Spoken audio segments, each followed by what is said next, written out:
Um, my name is Daniel, and I'm from here, from Iceland.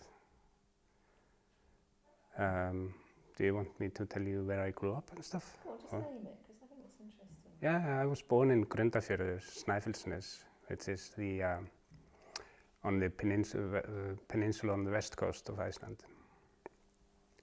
Great, yeah, that gives us a kind of the bearings of it's quite interesting. And so you heard about us doing this documentary through your wife? Yeah, through Linda. And do you feel okay, obviously you feel okay to be sharing something of your own patterns, your own addiction for us to make a documentary with? Sure. Otherwise I wouldn't do it. That's what we need to know. Lovely, thank you. So this interesting place that you grew up in. Grundarfjörður. Yeah, tell us a little bit about it and what family life was like there. It's a wonderful place, beautiful, with a lot of mountains around, and population of 800 people. And I grew up in a big family, 7 kids. So the home was full of life, and it was the kind of home that you were allowed to do things, you know.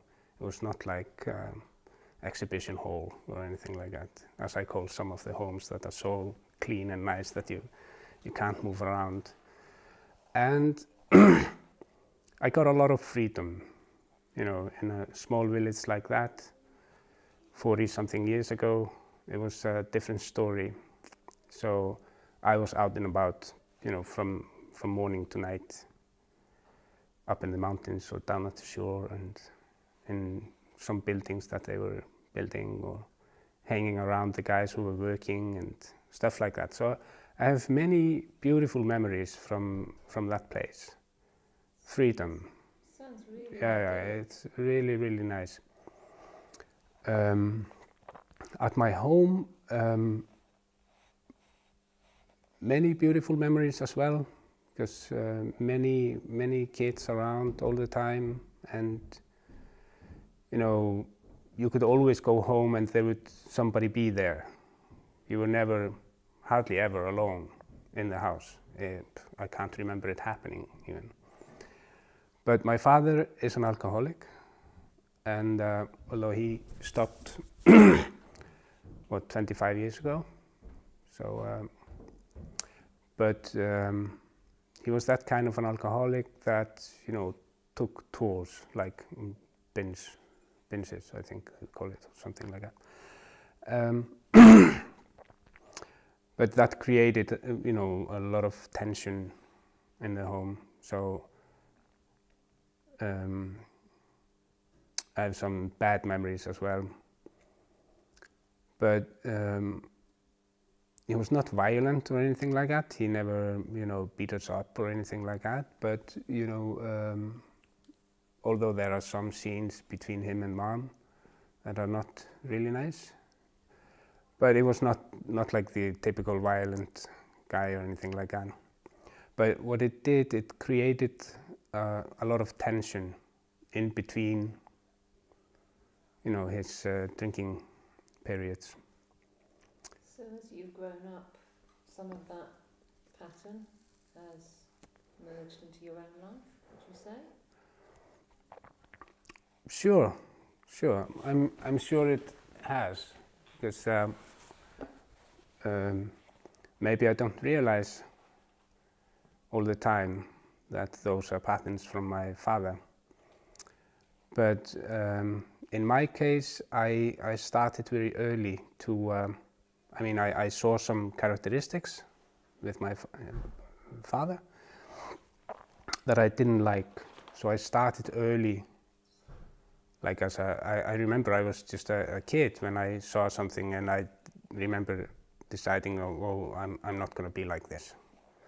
So I started breaking out from that, especially as a teenager, starting to act differently, do some crazy stuff, and you know, I wanted to be different, What's the crazy stuff?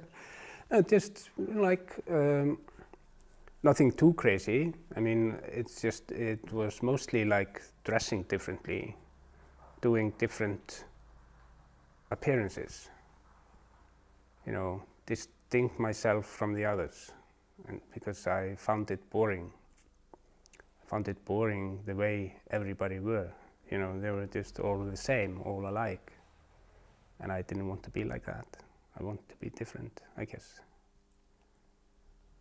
And so you became an addict yourself? You started to follow that path in that way? I mean, you wanted to be different. coming from that home, into teenager, or becoming a teenager, I was quite broken. I was not very sure of myself. I didn't have a high opinion of myself, and all sorts of things like that. So I guess by being different and distinct between me and the others was getting like some sort of attention, either bad or good. And yeah, probably something like that. It's interesting. It sounds like such an ideal life that you had. A lot of freedom in the home. Yeah. To go out and about. Yeah. Your parents clearly allowed you to be yourself in a way. Well, allowing you to be yourself and allowing you to do what you want in between morning and night is a different thing. I think that even they were not bossing me around all the time. Of course, there were certain rules and stuff. And but then you create certain atmosphere in the home of what is accepted and what is not. So, and I was as a kid, I think I was rather quiet, and I remember myself spending a lot of time on my own. And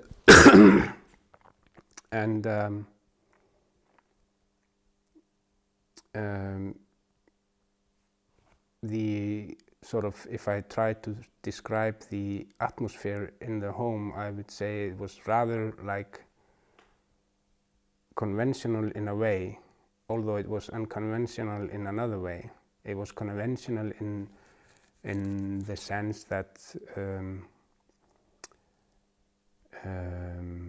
how can I describe it?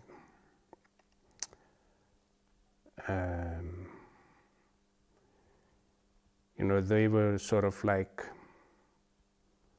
if you imagine a person that is pro the system and the person that is against it, so they were rather pro the system. You do certain things, you go and educate yourself, you get a proper job, all that kind of stuff. So very like normal. But on the other hand, they were absolutely, they were amazing. All of my people are amazing with their hands. They can do all kinds of stuff. So we were always doing all kinds of stuff, which was really, really fun and nice and creative and good. That's the word I was going to say. It sounds like you were very creative. Yeah. But quite sensitive, I imagine. You talk about liking to be on your own quite a bit. Oh yeah. It's quite a sensitive. Yeah, absolutely. Tell me about the sensitivity. And that's the main thing why I liked so much to be alone, because then nobody was disturbing me, And it's still like that. I am, I can spend a lot of time on my own, and it doesn't bother me. And very often when I'm working with other people, I just find it disturbing, because then I have to take too many people into consideration. I can't just do whatever I want. So that's why I have this beautiful wife. She is very good at dancing with the customer. I don't dance with the customer. I just create, take it or leave it. You know, that's sort of more my thing, you know. Although in our line of work, of course, we have to, you know, you have to take the wishes of the customer into consideration. Sure. So tell me about you leaving home, leaving your village. Yeah, at the Sorry, can I interrupt? Oh, sorry. No, just before we go on to that, just try to describe what was it like being with your father. I tell you why. I've got a bit of an agenda here, and I'm going to be honest with you. I had a father who really his feelings were frozen. yeah, He wasn't an addict, but he didn't show his feelings, and they were like ice. And he didn't ever talk to me about his feelings. And when we went to the glacier, I saw this old blue ice that had been there for 100 years. And I started thinking about my dad. yeah, That all I wanted was for him to melt yeah, just a few of those feelings and share them with me. yeah, And one of the reasons I became an outsider, somebody who was different, felt that I was different, because I wanted to be different than him. I wanted to have feelings. yeah. So I just wanted to, could you share with us a little bit about how it felt for you Sure, with your father between Sure. those bouts of drinking? sure. Because the drink, the fire water, melts the feelings and feelings come out. And that's scary for a child who's not used to his father feeling anything between. And then suddenly there's all this raging flood of... So, I'll shut up now, but if you could tell us... Yeah, I mean, I can tell a very similar story in a way that you did. Tell us the story. It's my first memory that I ever have is me sitting in like a bulldozer with my dad when I was 2 years old. And my mom, she told me that, later on she told me that I just cried and screamed until I was allowed to go with him, you know. And I was the happiest kid in the world, sitting there, you know, with my dad in that bulldozer, and, you know, that was enough. And but my father, even he worked only like a couple of blocks away, you know, 2 minutes walk or 5 minutes walk or something. And he was always around, but he was never there. He just wasn't there, almost ever. And about his feelings is that he was very suppressed, extremely suppressed. And when he got drunk, he just became silly. He just became an idiot, in my opinion. And then when he was hungover, he just locked himself inside himself. So there was nothing that came out. And so he was in that vicious circle, sort of like suppressed feelings, couldn't express himself. Then it sort of bursted out when he drank. Not his feelings, but some really, really strange behavior. I could hear it, even if he had one sip, I could hear it in his voice. And sometimes he when he was like had a little bit to drink, he became more talkative. But then it was like he was trying so much to be talkative that some of the things that came out were kind of like strange. And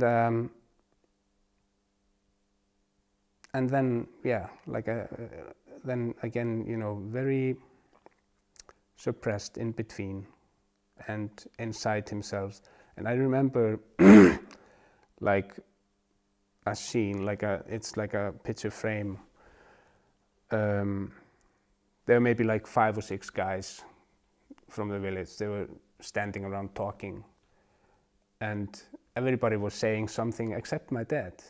He was just like standing there and saying yes to what other was saying, but he was not contributing anything. You know, he was just there as a doll who swung around with anything else that was being said around him.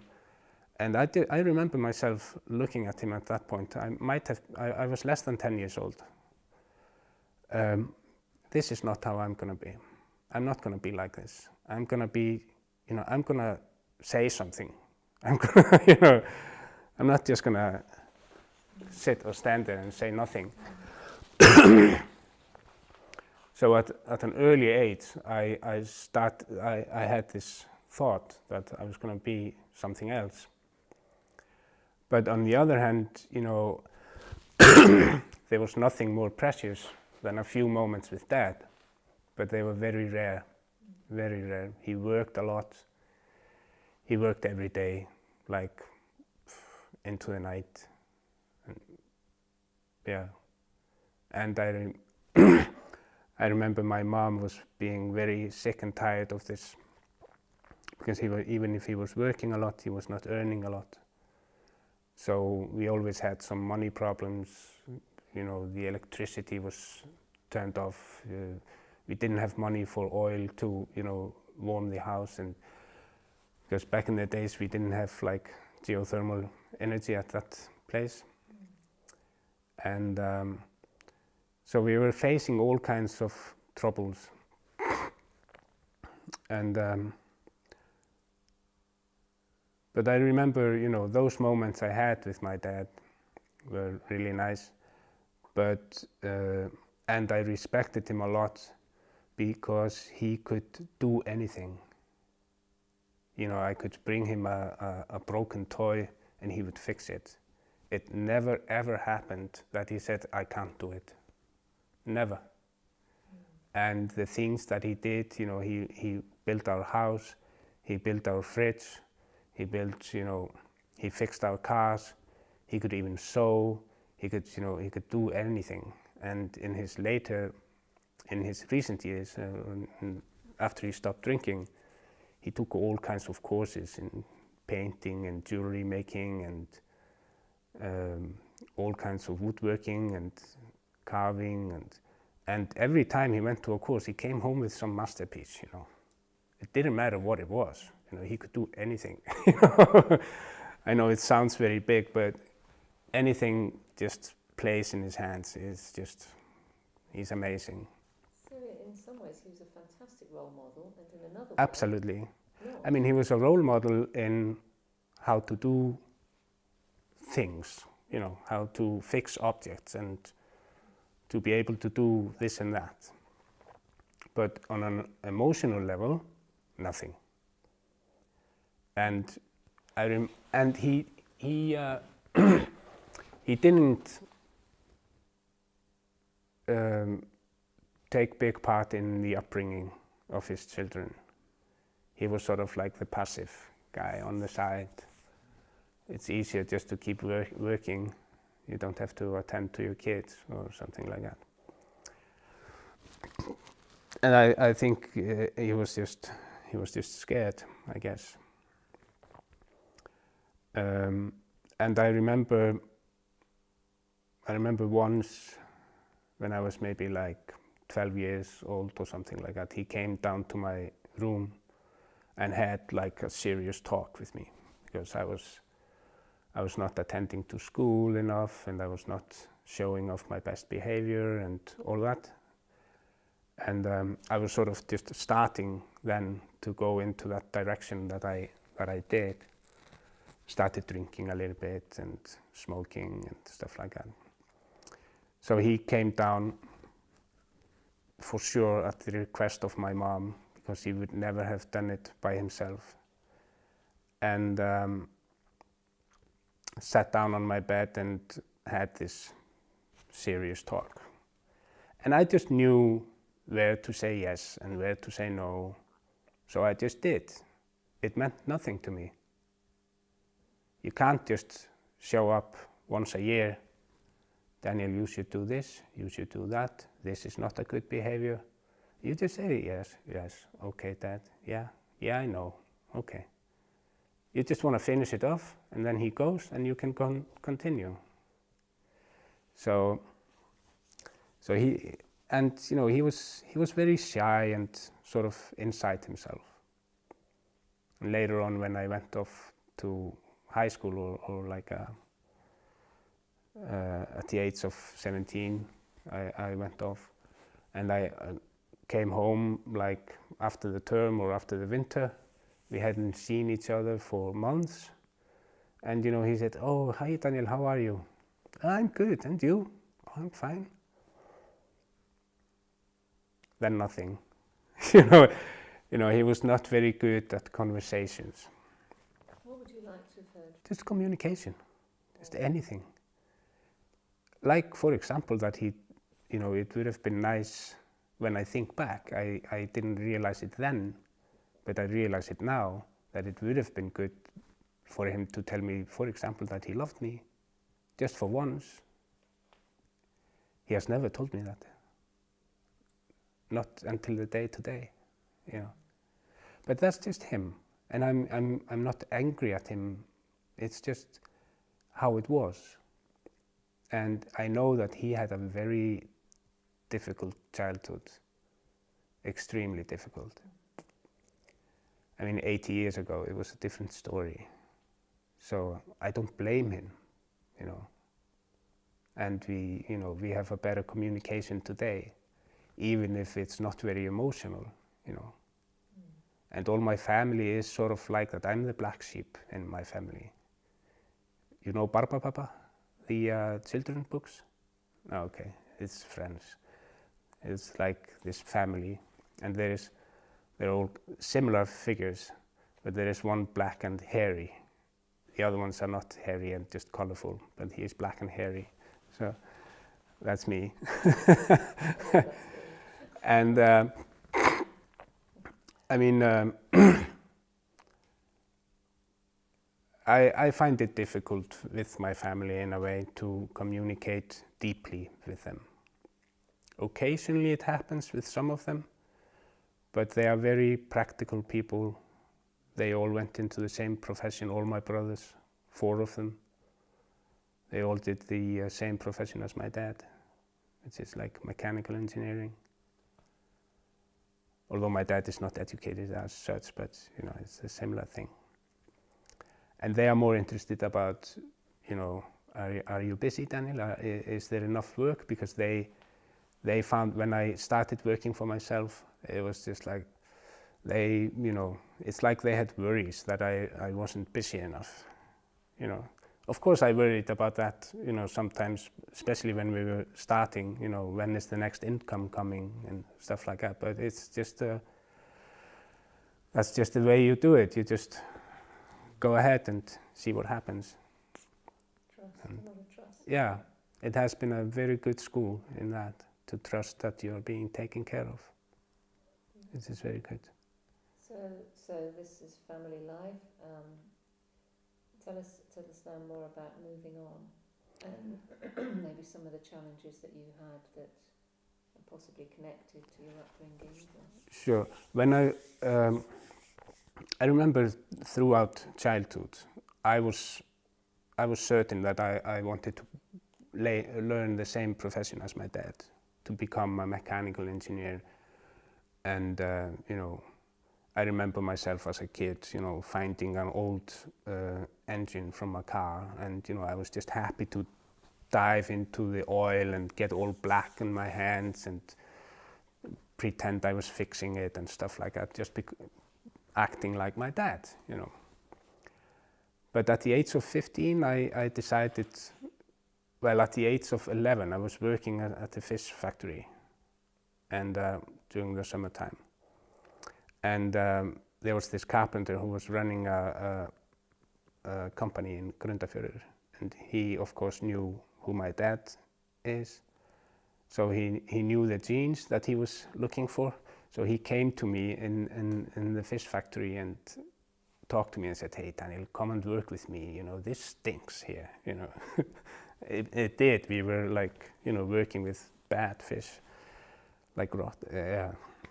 So I started working at the age of 11 during summertime in like construction and carpentry and stuff like that. So at the age of 15, I decided to learn carpentry. And after my, what do you call it, primary school, or we finished at the age of 15, becoming 16. And I was very certain what I wanted. First of all, I was never going to work for myself, because my dad had tried that several times and it always went badly, and he never made any money out of it. And I had a very clear picture of how my life was going to be. It was going to be simple, easy, and within a frame. I was just going to create a nice frame. I was going to learn the carpentry. Maybe later on I would educate my further a little bit to get a nicer job or something like that. I was going to have an apartment, not a house. I was going to have an apartment. And I was going to decorate it nicely and have good stereos so I could listen to good music. And I was going to marry late. I was going to stay single as far as I could. And just drink on weekends, And I was going to create myself the perfect, easy, comfortable life. Nothing, I was not going to expand my mind in any direction. I was just going to concentrate on this. It's quite funny when I look back.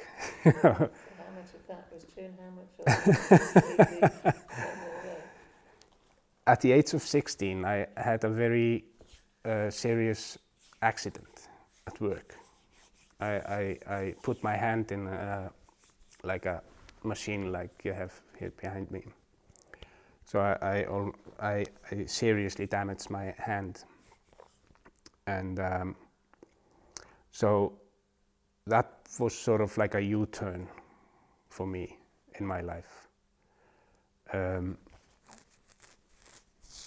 Because I lost the feelings in my fingers completely. So one day when I was back working, I felt pain when I grabbed something. So I took off my glove and one of my fingers was like double and purple. So I had clamped myself somewhere without noticing it. When that happened, my mom and dad, they said to me, Daniel, you just gotta learn something else. You just gotta go to, high school and get like a higher education or something like that. And so off I went to high school. And from there, it was goodbye to carpentry and, goodbye to my frame that I had created in my mind. And that was a lot of fun, away from home, totally free again. Actually, during my teenage, then at the age of 13, my mom just said to me, Daniel, I give up. You just go, do what you want. I don't care. But of course she cared, and occasionally she would do something, talk to me, or trying to correct the course. But I guess I just needed a stronger hand, It was easy for me to just stand up against them and just say, I'm just going to do it. Well, I didn't even have to do that. I just did it. There was no talking involved. But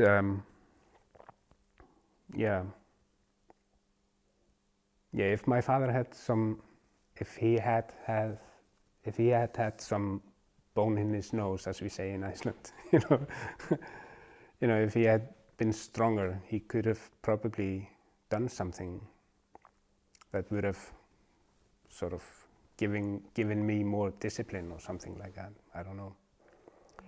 But I went off to high school, and there I was totally, in a new environment. I felt totally free to be whoever I wanted to be.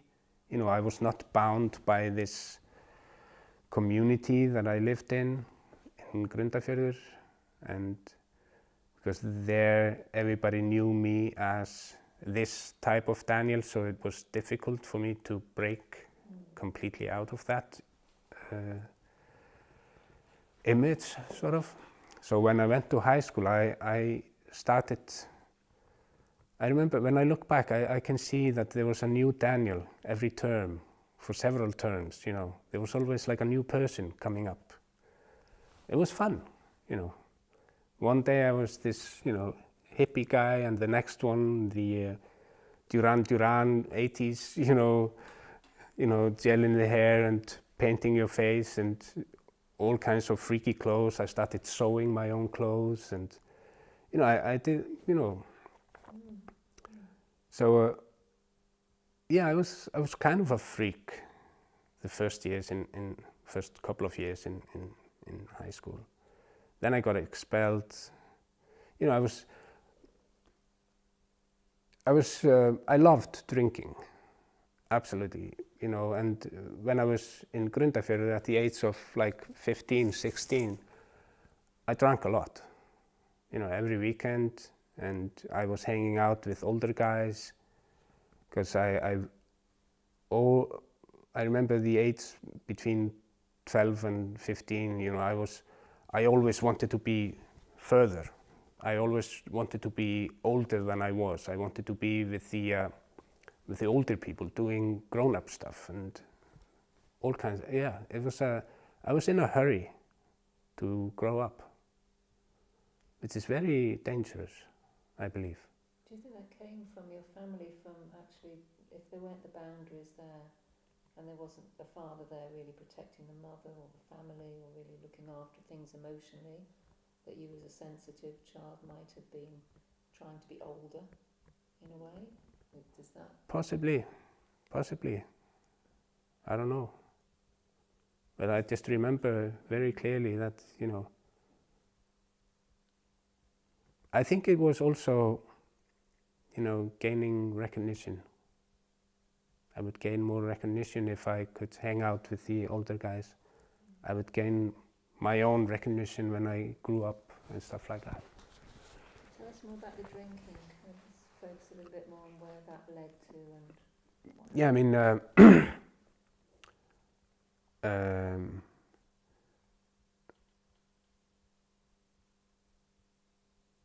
when 10 years ago, when I started dealing with my drinking problem, my idea of my first blackout was when I was 18. But then I realized it was when I was like 15 or 16. My mom described that I came home in the morning and did some terrible stuff at home, which I didn't remember, and I didn't believe her, and chose just to forget about it. And I mean, it was only weekends, or only weekends. I mean, it was on weekends, and I remember I really loved drinking on Sundays as well, because there were like football games. Not every Sunday, but occasionally on Sundays there were football games, and the older guys, they used to gather around and have a few drinks on watching the game. And I saw that as an opportunity, and I really, really loved that, being able to drink on Sundays as well. And I don't remember if I drank every weekend or anything like that, but it was quite often. I started when I was like 12, trying it a little bit, and then it just gradually increased quite rapidly. 14, 15, 16, quite a lot, and then I went off to, well, after my accident, it happened when I was 16, I went to like a school in Reykjavik for the carpentry stuff. And there we drank every weekend, went out and had a lot of fun. And then in high school, a lot of drinking. I got work at the theater in Akureyri. I went to Akureyri for school, for high school, because my sister had gone there and she told some crazy stories about how much fun it was. So I went there and I got work at the theater through my sister. And actors are quite wet, you know. They love to, you know, have a drink. And well, there are many classes that, you know, like to drink. So I got involved with good company, and they were sort of like, it was always a lot of fun with them actors, you know. They are fun people to hang around. And the drinking was like very regularly. We were sort of always drinking, at least on weekends, every weekend. I think it was all the time, every weekend. And then I got expelled from there, went to another school. Stay with that for a moment, because what was your behaviour like there, where you were starting to drink a lot, you were having fun with actors? It was a lot of fun. You know, it was, it hadn't become problematic at that time. I was still fresh, you know. And yeah, I remember me and my friend, we were making some beer and wine at home. And I remember when we were making the beer, you're supposed to make it like ferment. And then you take it from one container and you pour it to the other one and leave the rest of it. And there we had this 25 liters of beer in progress. And we just started drinking the half-ready beer, you know, and dipping the glass onto that container and just sitting and drinking. And we sat all night and drank almost all of it, you know. And it wasn't ready yet, so it was not really good. It was sort of like sour, not ready, but we loved it. So what happened when you say it wasn't problematic at that stage? Became problematic, or when did it become problematic? Or it started, in my opinion, well, you might have looked at me at that point and said, well, this is problematic, but I didn't define it as such. I mean, if I look at kids today, if I would see a 16-year-old, 17-year-old drinking every weekend the whole winter, I would say it's a problem. You know, it's not normal, it's not healthy, it's not good for you. But at that time, I found it completely normal. This is how it should be. And when I was a teenager, I never thought if I should drink. I found it was obvious. I should drink because it, you know, it gave me a lot of freedom, and you know, I felt I could be more myself. And also this sense of belonging, you know, when I drank, I belonged to anybody. You know, I could, you know, I just belonged. When I was not drinking, I was outside of something. Because I was not whole in myself. I was broken. And alcohol could fix it. That's basically, I mean, that's the bottom line in it. But at the age of 18, I remember my first blackout. I was working in a, sort of like a fish factory on Hub during the summer. And after like a dance one night, we went to a party, and I woke up in that house the next morning, and as I walked out, they were like, I met two guys on the street, and they said, "Oh, hi, there's the guy who was cooking for us last night." Then I had been, in the kitchen making food for a lot of people, and I had no idea that I had done that. Just a minute. Hi. Hei, Tobbe. Tobbe, Já, ertu heima? já, já, Ok, svona er ég okkur, er það ekki? jú. Klukkan 4:30. Já, Tobbe, Já. Sorry.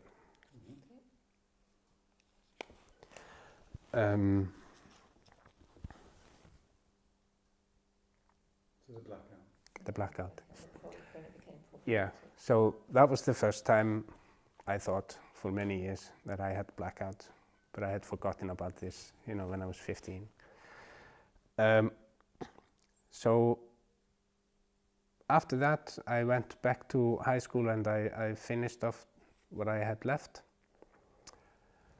And during high school, it was just, high school for me was just constant drinking.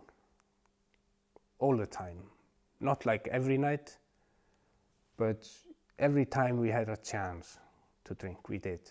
And we were like I had gone to a different high school in Egilsstaðir, and there was like a solid drinking group there. It was very strong, and many of us ran into problems with alcohol. Not all of us, but many of us. So after that, when I finished like high school, I owed some money, and I went to Grindavík, where my parents had moved, which is just close to Keflavík, and started working as a fisherman. So that was totally new for me, even if I had grown up in a like a fishing village, or village by the seaside. I had never gone as a fisherman before, so I did that for some time. And the stereotype of a sailor, he is drunk when he is at shore, so I did my best to fulfill that stereotype. But I remember from that time, I didn't feel good. I did not feel good. I never felt good unless I was drinking. When I was not drinking, there was always something bothering me about myself. I was not good enough. I was not this. I was not that. Why hadn't I done this? Why hadn't I done that? Why did I do that? Why? And all sorts of. There was just like this voice above me, just pulling or pressing me down all the time. You're not good enough. You're not good enough. But that, I could fix that with alcohol, and so I did most of the time.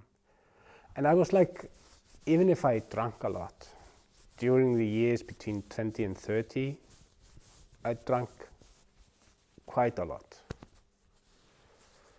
But it was not on a daily basis yet, not like every day or anything like that. Then I was functioning, I could keep my job, and I went to university, and I did sociology at the university, and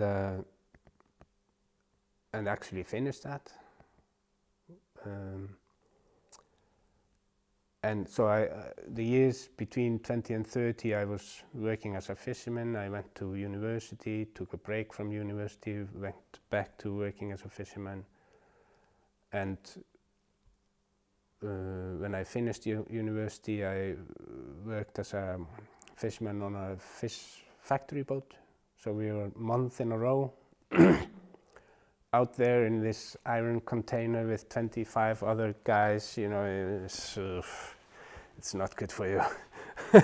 It's just not good for you. It's not good for any human being. Maybe the captain, I don't know. But I still believe it's too much. Too much. So, after that, during my breaks, you went off for like 2 or 3 trips in a row, and then you took 1 trip off. And between the trips, you had 4 days. So those 4 days were just constant drinking and doping and, enjoying life. Except, sometimes I split it. I spent like 2 days with my daughter that I had. And then 2 days out of it. And then, it was just a lot of drinking. So what kind of problems came about through the drinking? What kind of Blackouts. And, Just explain what a blackout is. blackout is just a total loss of memory. You just don't remember anything. Nothing. And I could be in a blackout and do some serious stupid things, And when I was told the day after, I tried to figure out, where does this come from? And I couldn't figure it out because it was so far away from me.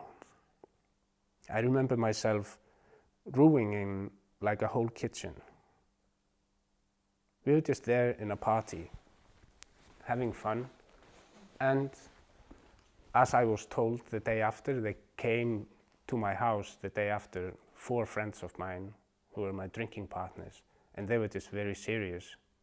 Daniel, what was going on with you yesterday? And then they told me what I had done. We were just partying. Everybody was having a lot of fun, except at one point, I started picking up things in the kitchen, throwing them away, everything I could get, hold of. Glasses, bottles, the toaster, the coffee machine, went through the window, or, I completely ruined the kitchen. And the owner of the kitchen was like a fisherman, and he was like this big, this wide, and like a and he was just gonna kill me, But my friends managed to, drag me out of there and throw me out, before he got get hands on me, Did this kind of thing happen a lot? Not this, well, several times, something like that. I started throwing things. I would wake up in strange places with strange people I had never ever seen before, and all kinds of things. Waking up in the middle of sexual intercourse. Who are you? I had no idea. All kinds of things. And I could also be completely normal, having a conversation, and I would not remember a word the day after. And I could even be very wise and give people like consultation. No, I mean, a very good friend of mine that I got to know in a blackout, sort of like. I remember glimpses, but nothing else. She said, after those 3 hours of talking to you, Daniel, you saved me like 5 years. I just realized, bunch of things. And I had no idea where that came from. No idea. So what was the turning point for you when you started to recognise? Are you sober now? Yeah. Time? Yeah. So what was the turning point? What happened at that moment? My drinking developed from drinking during the night and weekends, occasionally, during the day, but not very often, into like a daily habit, maybe around the years around 30. And from there, and the next 10 years afterwards, I drank or smoked or did something every single day. I think I could probably exclude total maybe a month or something, the whole 10 years or whatever. Every single day I had to have something. And then I moved to the States, 2001. And then I sort of thought I could make a change, but it didn't happen. You know, that idea just, you know, I just shoveled it away, you know, fuck it. And I mean, even if I moved to the States, I married American girl who was in the university, and it took me 2 days to get a job. It was no problem. I was working as a carpenter, and you know, I got decently paid, and everything was fine, you know, around me. And except, you know, inside it was like a turmoil. You know, it was all. It's like I had no idea who I was or where I was going and what to do. So my drinking just developed. Like they say about alcoholism, you know, once you have alcoholism, it's only going to get worse. It's never going to get better if you don't stop. And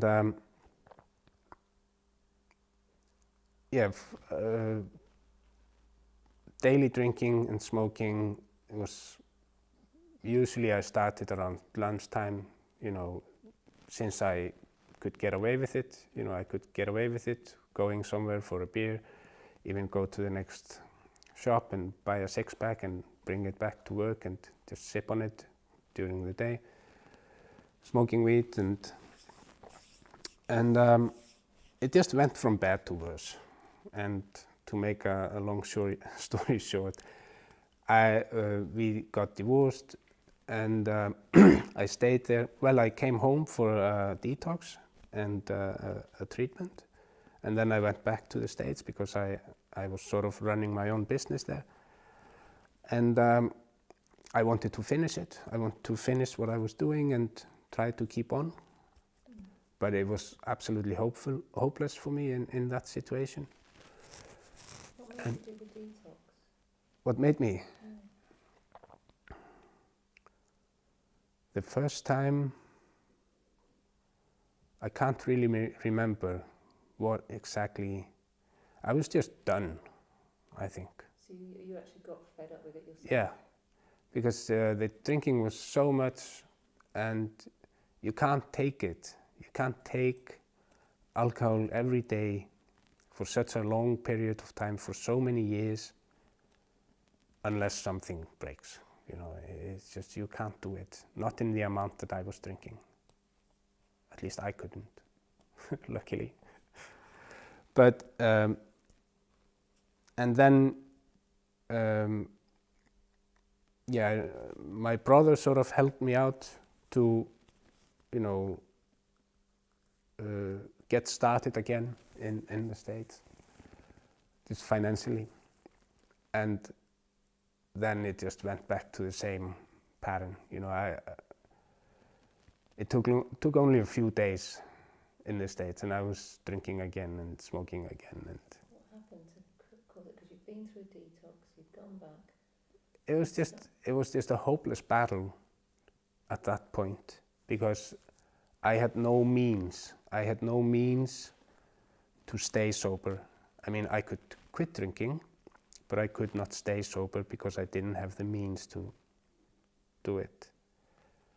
I hadn't done anything to fix what was wrong with me, because alcohol is only a symptom. It's only a symptom. It's not the cause of the problem. So it took me about a year to collapse completely again. And yeah, it was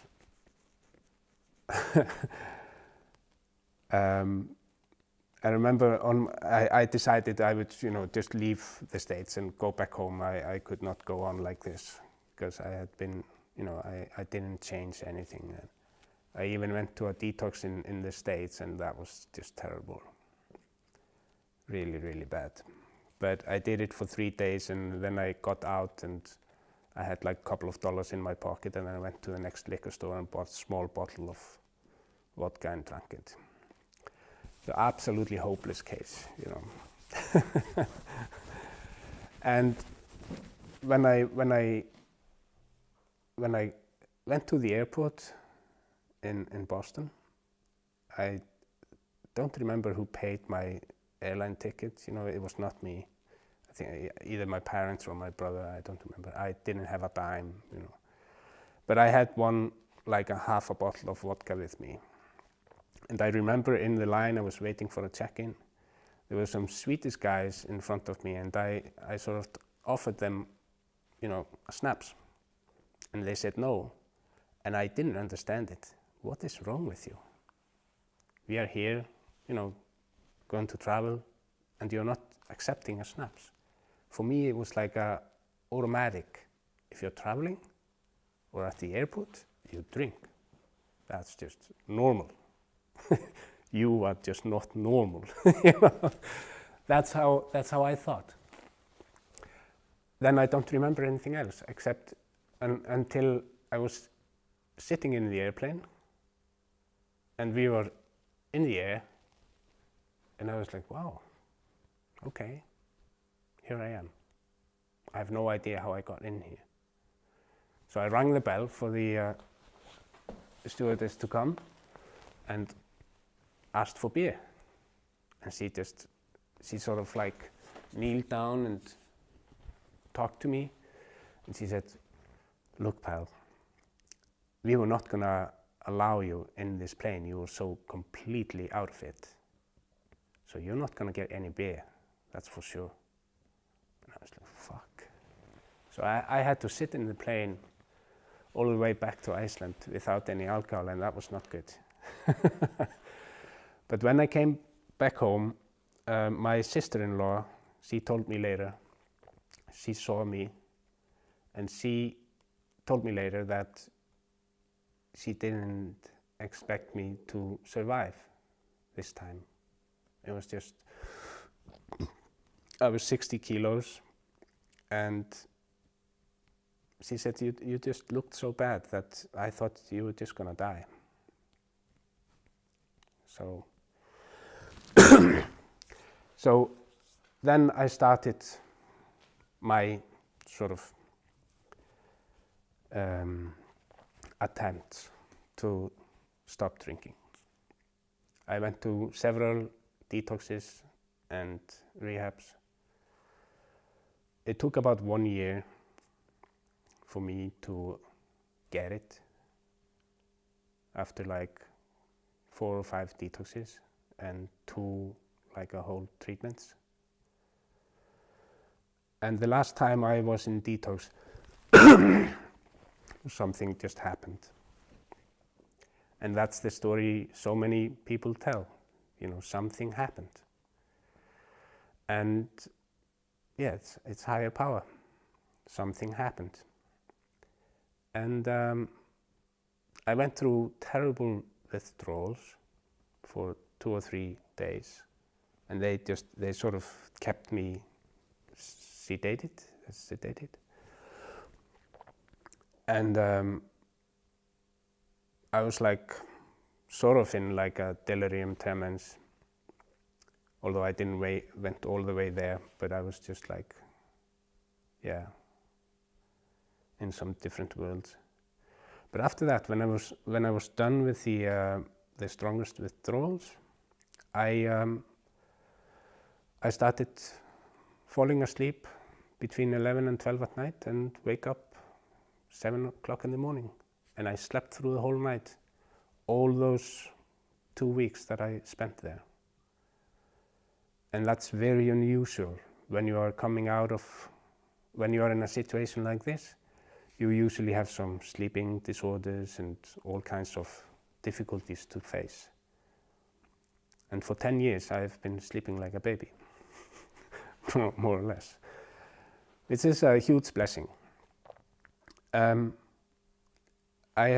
was working for a big construction company at that time, and my working mate, he was like a born-again Christian, and he asked me, did you feel something different, this time? And he had been praying. He took me into his prayers, and to describe this guy, he's very massive in his sort of like religious practice or spiritual practice or whatever. He wakes up 4 o'clock every morning, 4 o'clock, prays for 2 hours, and then he does his morning exercises and go to work. For 2 hours every morning, he prays, reads the Bible, and does his stuff before work. Like an iron will, and a very nice guy, although I don't share his religious belief, that's doesn't matter. So after that, I went into AA, worked the steps, got myself a sponsor, worked the steps, and started doing things that I had never done before. And I think what I had done before was sort of like I expected everything to be okay without doing anything. I expected life to be good without putting anything into it. And there I started to put things in, like a deposit into a bank. I started working the program, going to my meetings, never questioning, do I feel like going to a meeting? No, it was just like I went to meeting every day for I don't know how long. And then, I had some collapses after, but I never started drinking again. I started smoking, and then I realized, okay, this is not working for me, this is not good. And then I tried several times to stop, and I always started again. And then I decided, okay, if I can't stop now, I go back to rehab. And then I was able to stop. Then I got initiated into Kriya Yoga, which is a very powerful meditation technique, and started practicing that every day for years. And things just started to work out. I meditated and prayed every day, every night. I thanked for the day and I did some prayers, and so I was quite massive in my spiritual life. And I asked for things that I believed that were good for me. And I've gotten so much of what I asked for. I asked for a woman, and I described her. I wrote it down. I want her to be like this. Can I have a woman like that? Please. And I often tell this story. I got everything that I wanted and 10 centimeters more, because Linda is 180. I was very specific. And and I realized that,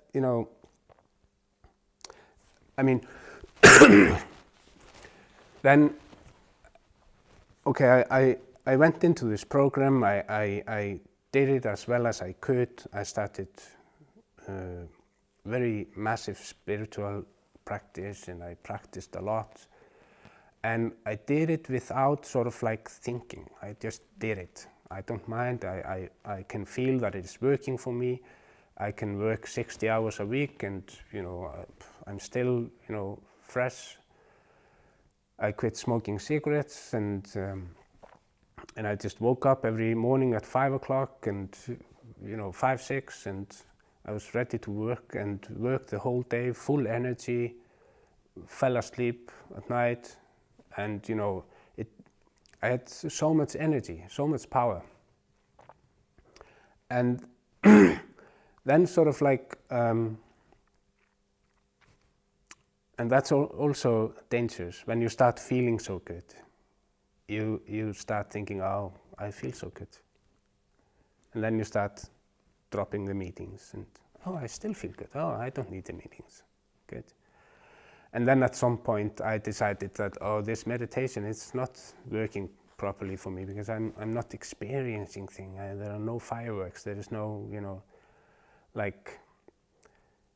started to have my own ideas about how it should work, instead of just practicing it and see and accept what is coming.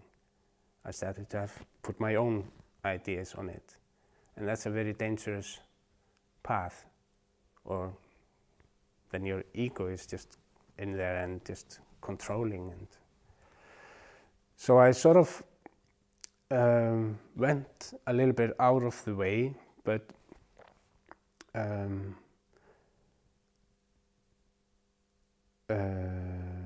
I've never gone back to the place that I was. It's very typical for an alcoholic. If he starts drinking again, he goes back to the place that he was, and even worse, I didn't go that path. Maybe because I had a huge deposit already in there. So I had changed something, but still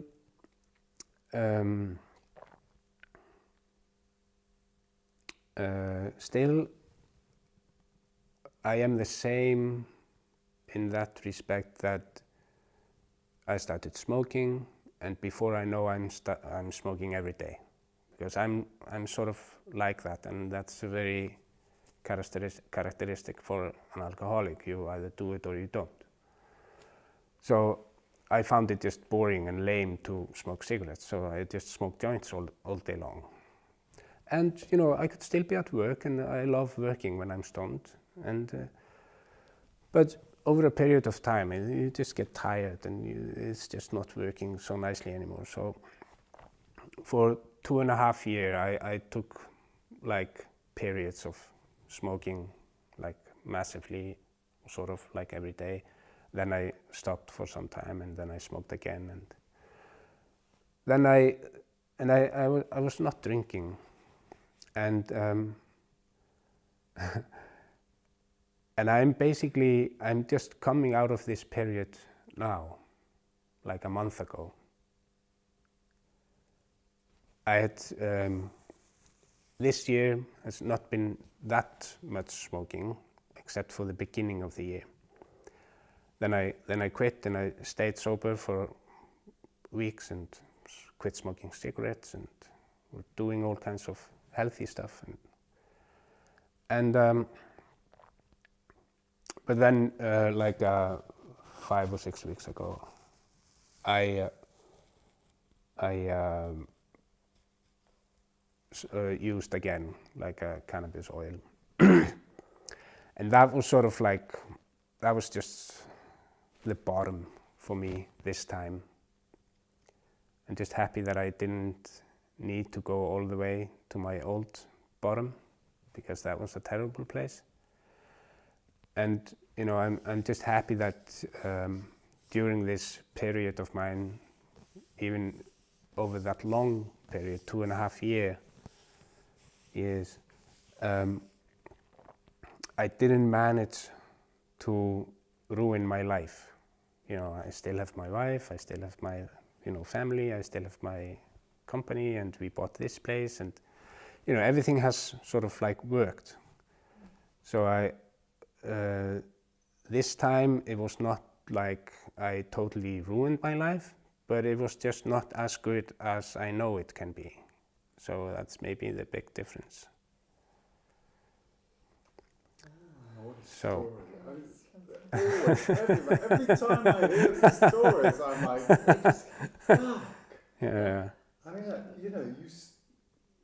I can see why AA works now, because hearing somebody else's story, I get so empowered by hearing what you went through. Hmm. I admire you so much. And yet, you're the guy who would scared the shit out of me when I was in my 20s, drinking all the time and come on, I'd be scared of those guys. And now when I hear, and there's something about listening to someone who's conscious of what they were like, that is so admirable, it's so refreshing to hear someone talk about it in such a sober way. Do you know what I mean?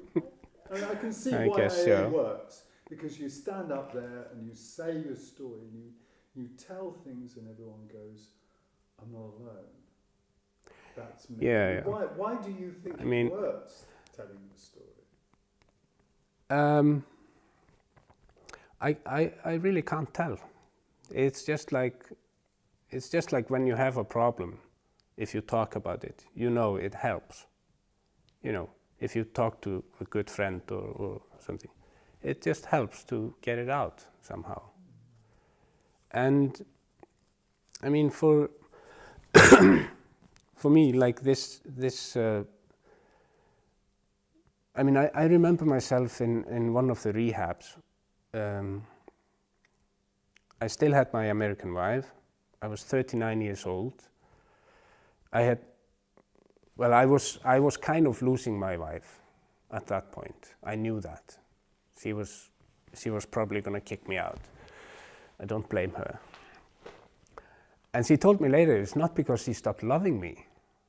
She was just so angry at me that she was not enough for me to quit drinking. So you're going to continue drinking even if you're going to lose me. So you don't love me.